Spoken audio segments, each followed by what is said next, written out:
first bone that was recovered was the lower leg. The remains of the upper torso and part of the arm.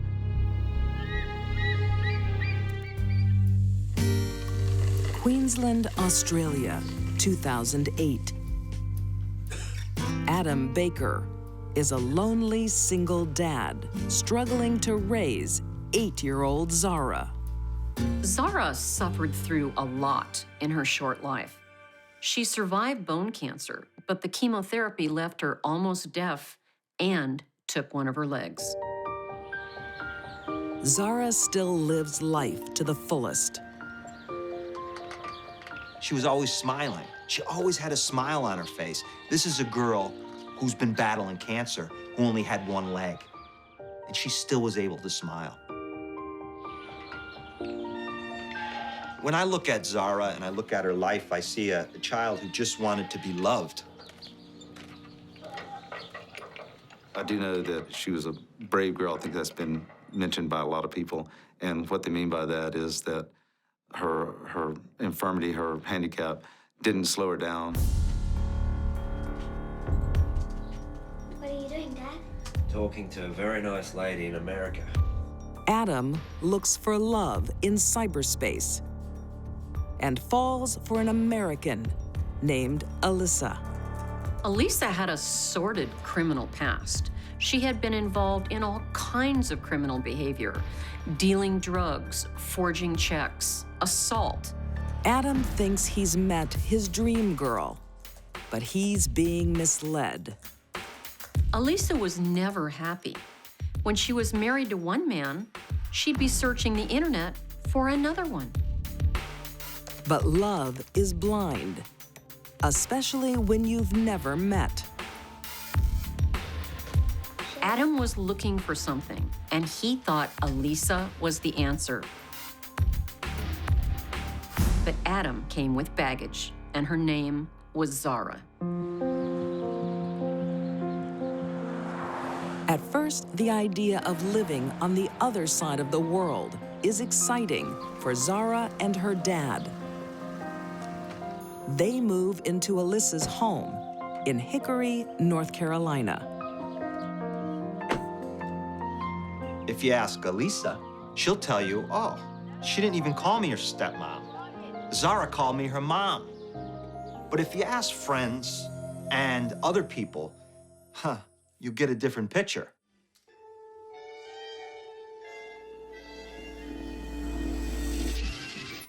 I told you to go to bed. But Dad said I could watch it. Your dad ain't here now, is he? Don't you dare do that.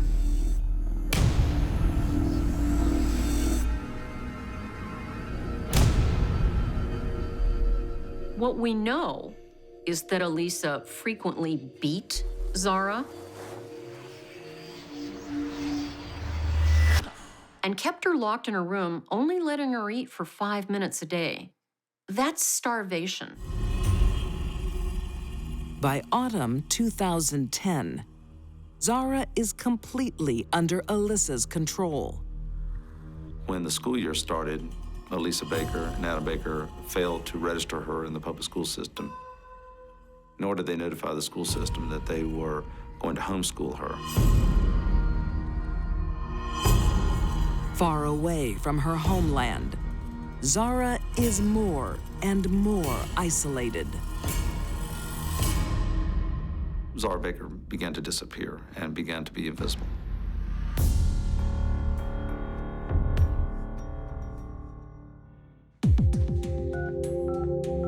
Then, on October 9th, Zara goes missing. My daughter's missing. Adam and his new lover claim Zara's been kidnapped.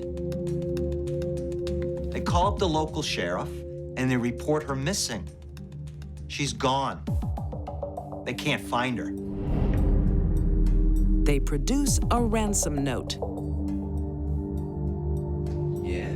Even more bizarre, Adam says it has taken him 2 weeks to notice his daughter is missing because he thinks she's in bed asleep when he gets home from work. So this tells me something about Alyssa, that she's an ultimate manipulator. she manipulated this guy into believing that his daughter was there. It became apparent quickly that Adam Baker was either not involved in his daughter's life or was a liar or both. How could a father not realize his daughter's gone for 2 weeks? Baffles my mind.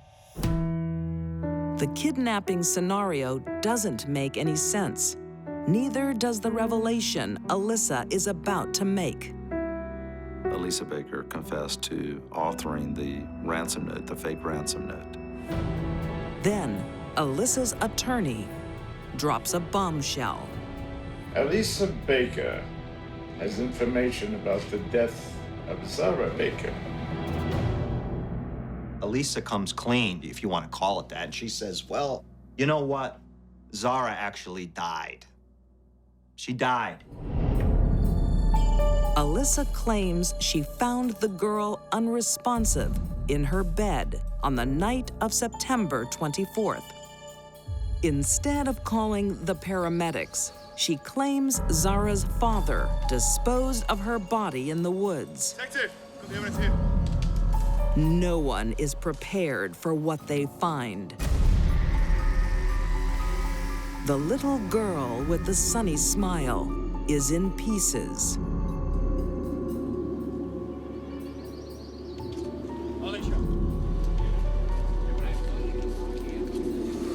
I remember being shocked, a sense of revulsion. Prosecutor Jay Gaither will never forget the grisly find. The first bone that was recovered was the lower leg.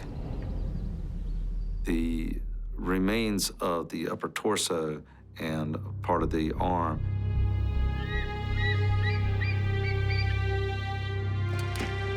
Investigators realize little Zara's body has been dumped where animal carcasses are common. It's up there. So as part of a plea deal that Elisa makes with cops, she shows them where some of the body parts are. So she had motive to show them. She was going to get a reward for showing them. It was a site that was used by hunters to dispose of dead animal carcasses. I got it! Clearly, the intent in disposing of Zara Baker's remains in that area was to have them dispersed by animals and have degradation and deprivation work upon the remains. But investigators aren't convinced Zara's dismembering happened after she's dumped. They believe it happened before, by Alyssa's hand. To imagine and think of the mindset of taking a 14, 15-inch, 3-pound miter saw and going through another person's flesh and bone. Oddly enough, what disturbs us the most in this case occurred after death. And so was not something that the victim, of course, would feel, but we all are just deeply, deeply revolted. I had dreams about it. I know I stayed up late, didn't sleep well.